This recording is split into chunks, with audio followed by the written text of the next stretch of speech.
What's up, Guiding Bolt fans? Jessica here, and today we're talking D&D villains. I think many movies have ruined our sense of what a villain is. Yes, there are many great movie villains out there, but they're a fit for the screen where we are the audience, actively observing what's going on. Good movie villain tropes don't necessarily translate well into a game of D&D where we are part of the experience and active players.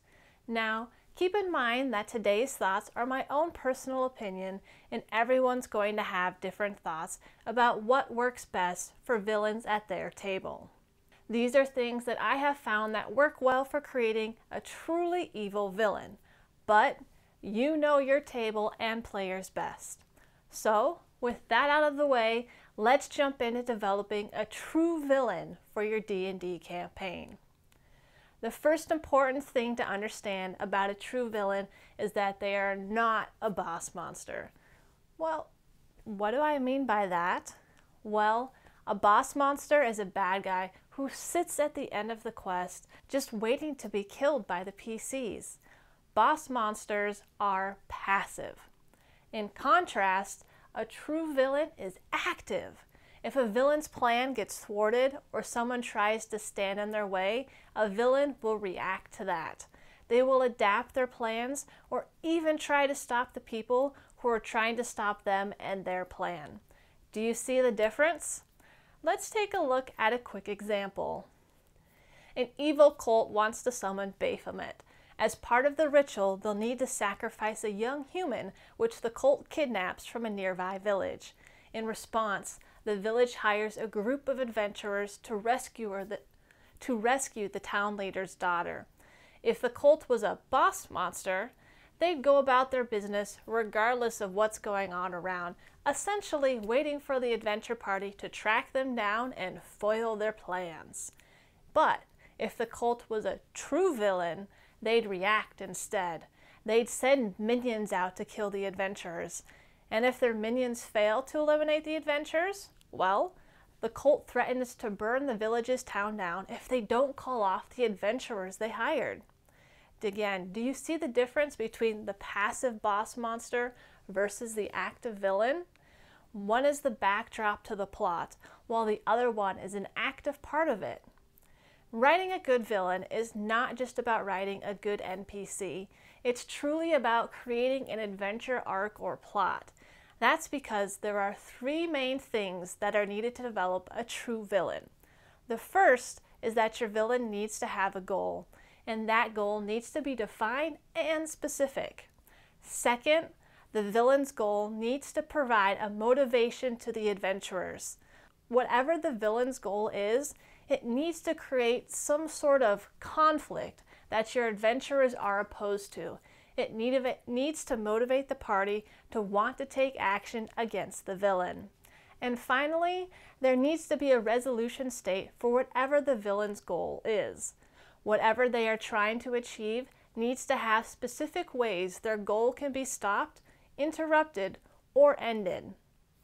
Having a concrete goal for the villain and a concrete end state for that goal creates a resolution to the adventurer so you don't end up in an endless sort of adventure scenario where there are no failure states. Remember, the villain's goal defines everything about the adventure from how it starts to the different ways it can end.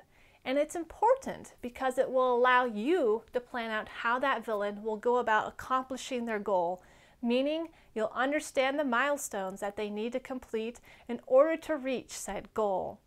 Understanding the milestones will help you as the DM play and control the villain's character, since you clearly know what they want and how they're going to achieve it. Knowing the steps that they will take will help you react on the spot when the adventurers interrupt and throw a wrench into the plan. You know the current milestone the villain is on, so you can easily brainstorm ways that they may try to course correct or the plan B option they might have to switch to. As your villain works to achieve their goal, consider the sources of power that they already have or may work to obtain in order to achieve their goal or stop the adventurers from stopping them.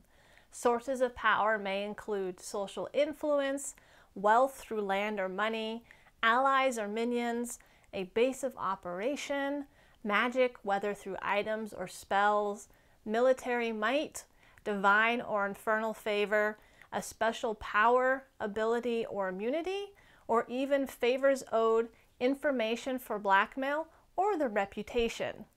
If your villain needs to expand a power source, they could beg, borrow, or steal, earn more gold, acquire important knowledge, cultivate new allies or minions, or even hire adventurers to go on quests on their behalf. I've seen people ask about sympathetic villains before. A sympathetic villain is a bad guy that the party can relate to on some front.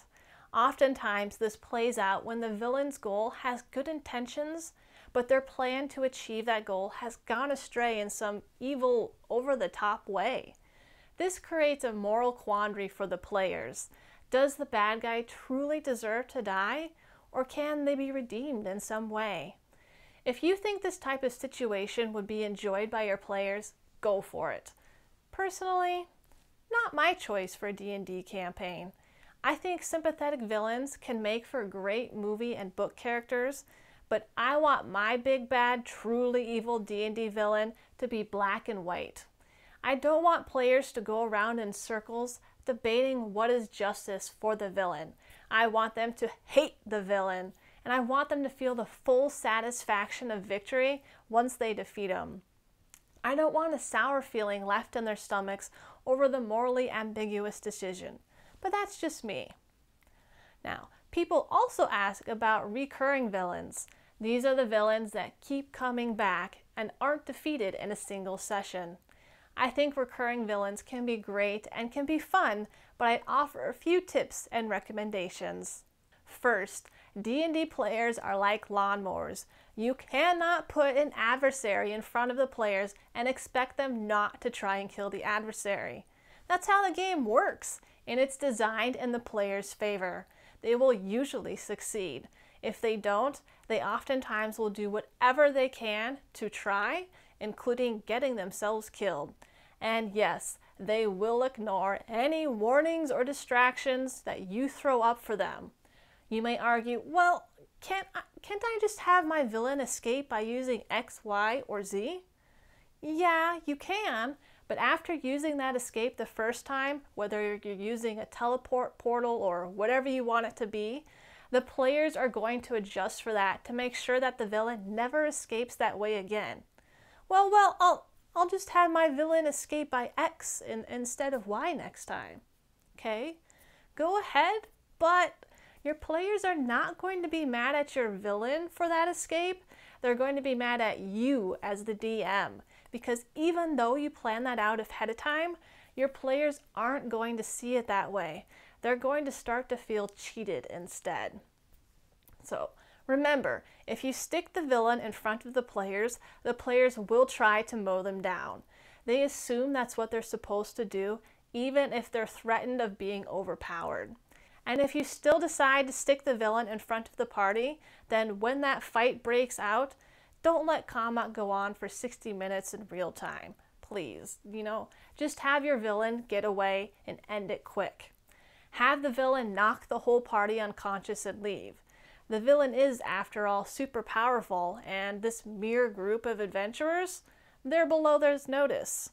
The villain has no need to waste his time on them. But this is probably a scene or strategy I would only use once and would only recommend it near the beginning of the campaign. It can be one way to introduce the villain into the story and create a sort of hook for the party to start to investigate them. If you want to get the villain in front of the party, there are actually plenty of ways to do so without physically sticking that villain in front of the party.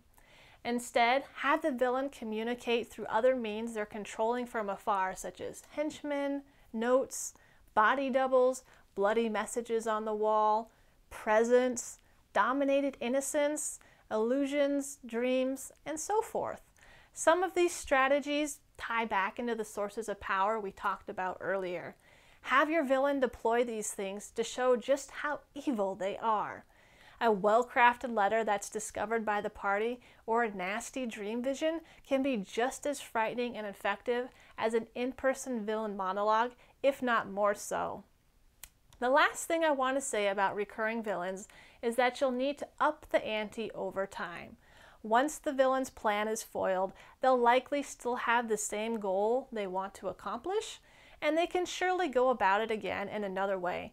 That's fine for a time or two, but it will start to get dull for the players, so eventually you'll need to come up with a new goal, one that's bigger, one that raises the stakes. Your villain needs to get more ambitious and more dangerous to more people, more places, more things over time. So, that does it for my take on creating true villains in Dungeons & Dragons. What's your take? I'd love to hear your thoughts, so please share down below in the comments. Remember, D&D is all about having fun at the game table. That's what truly matters in the end. So do what works for you and your players. As always, we appreciate you guys watching our videos, subscribing, and liking. Keep an eye out for our next video, and until then, may the dice odds be in your favor.